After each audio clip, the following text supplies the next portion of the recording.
हाँ बोल रहे। सेठ जी मेरा पेट खराब हो रहा है, आप ये लंबी वाली चॉकलेट का डब्बा आपकी दुकान पे रख लोगे क्या? मैं बाथरूम करके आऊंगी तो ये चॉकलेट का डब्बा वापस ले जाऊंगी। हाँ ठीक है रख लूंगा, मगर जल्दी आना, मुझे जरूरी काम से बाहर जाना है। ठीक है।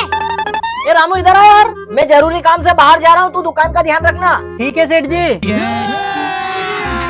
अभी मजा आएगा ना भिड़ो।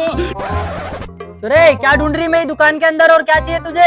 जो थोड़ी देर पहले दुकान में भैया थे वो कहाँ गए? अरे वो मेरे भैया थोड़ी है, वो तो मेरे सेठ जी और जरूरी काम से बाहर गए। लेकिन तुझे क्या चाहिए? अरे भैया मैं आपके सेठ जी को एक चॉकलेट का डब्बा देके गई थी, वही लेने आई हूँ। अरे ऐसे कैसे मैं तेरा विश्वास कर लूं? 1 मिनट रुक, मैं सेठ जी को फोन लगा के पूछ लेता हूँ। हेलो सेठ जी। हाँ बोल। ये एक लड़की आई है अपनी दुकान में, चॉकलेट का डब्बा मांग रही है, दे दूं क्या? हाँ वो डब्बा उसी का है, दे दे उसको। ठीक है, ये ले बेटा तेरा चॉकलेट का डब्बा। ठीक है। अरे मैं तो इनको खाली डब्बा लेके गई थी, इन्होंने मुझे भरा हुआ चॉकलेट का डब्बा दे दिया।